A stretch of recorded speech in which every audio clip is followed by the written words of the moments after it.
Há 10 anos, como hoje, como sempre, temos em José Saramago um grande escritor, um camarada, um amigo. Entretanto, durante todo o dia, os homens cavaram a terra. Vieram os boieiros dar uma ajuda. Baltazar Sete Sóis tornou ao carro de mão sem desdouro. É bom que não esqueçamos os trabalhos pesados. Ninguém está livre de voltar a precisar deles. Imaginemos que amanhã se perde o sentido da alavanca. Não haverá mais remédio que meter o ombro e o braço, até que ressuscite Arquimedes e diga: deem-me um ponto de apoio para vocês levantarem o mundo. Quando o sol se pôs, estava aberta a avenida, numa extensão de 100 passos até à estrada calcetada, que mais folgadamente fora andada durante a manhã. Cearam os homens e foram dormir, espalhados por estes campos, debaixo das árvores, ao abrigo dos blocos de pedra, alvíssimos, que se tornaram fulgurantes quando a lua nasceu. A noite estava quente. Se algumas fogueiras ardiam, era apenas para a companhia dos homens. Os bois ruminavam, deixando coar o fio de baba que devolvia à terra os sucos da terra, aquela onde tudo volta, até as pedras com tanto trabalho alçadas, os homens que as erguem, as alavancas que as suportam, os calços que as amparam. Nem os senhores imaginam a soma de trabalho que está neste convento. Aquilo que eu mais aprecio no Zé, para além do escritor emérito que é o facto de, é um pouco egoísta o que eu vou dizer, é o facto de que as inúmeras vezes que estamos juntos eu aprendo sempre muito, porque o Zé tem sempre coisas para ensinar e eu gosto muito de aprender o que ele tem para nos ensinar, pela sua postura, pela sua competência, pela sua verticalidade, pela sua forma de ver o mundo e isso para mim é muito enriquecedor.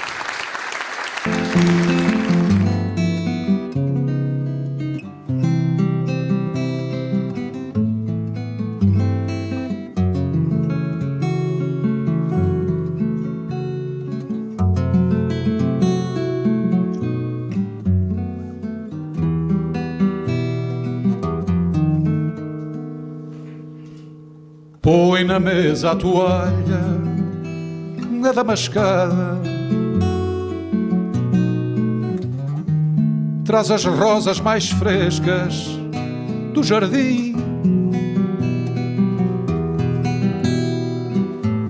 deita o vinho no copo, corta o pão, com a faca de prata e de marfim. Deita o vinho no copo, corta o pão, com a faca de prata e de marfim. Alguém veio sentar-se à tua mesa, alguém a quem não vês, mas que pressentes.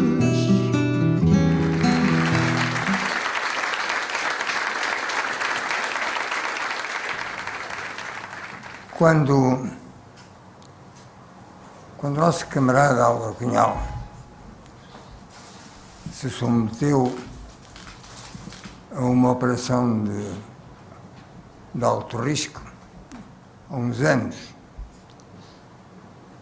escreveu algumas cartas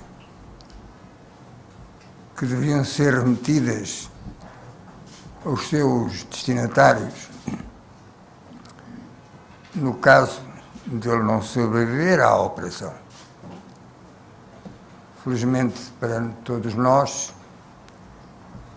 e sobretudo para ele, sobreviveu, viveu, trabalhou, esteve connosco. Essas cartas foram destruídas.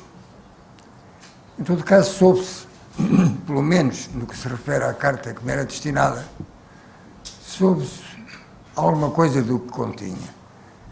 E o que continha era que o camarada Álvaro Cunhal dizia que estava convencido, seguro, seguríssimo, de que eu nunca abandonaria o partido. Tinha razão. E aqui estou. Há 10 anos, quando fui festejado neste mesmo local, disse num discurso improvisado como este, que para ganhar o Prémio Nobel não tinha que ter deixado de ser comunista.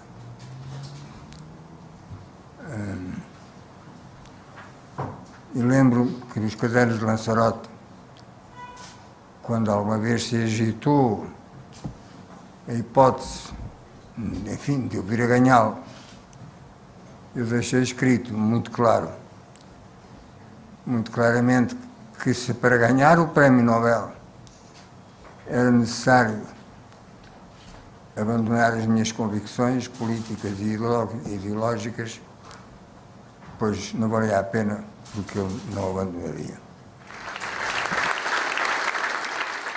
Estamos felizes hoje, relembrando aqui a consagração mundial da obra de José Saramago. Mas não quero deixar de sublinhar ainda que a obra literária de José Saramago tivesse ou não tivesse sido o seu autor galardoado com o Prémio Nobel, constituiria sempre um dos grandes marcos da literatura mundial.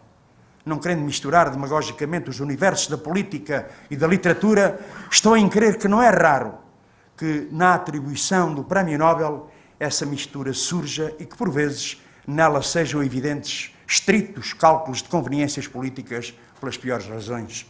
Se tomarmos como referência, por exemplo, o Prémio Nobel da Economia, é óbvio que se Marx fosse vivo, as probabilidades desse prémio lhe ser atribuído seriam certamente baixíssimas, diminutas. E, como temos constatado, os teorizadores neoliberais da Escola de Chicago têm sido galardoados em quase todos os anos das últimas décadas, sendo as sumidades científicas que são e cujas competências a atual crise do capitalismo deixa completamente a nu. É certo que na literatura o fenómeno não tem sido tão flagrante. Mesmo assim, se quisermos contar os escritores comunistas galardoados, sobram dedos de uma só mão, sendo óbvio que ser comunista não é por si condição suficiente para ser um grande escritor. Mas no que respeita a José Saramago, creio que a sua condição de comunista e a grandeza da sua obra literária não são facilmente dissociáveis.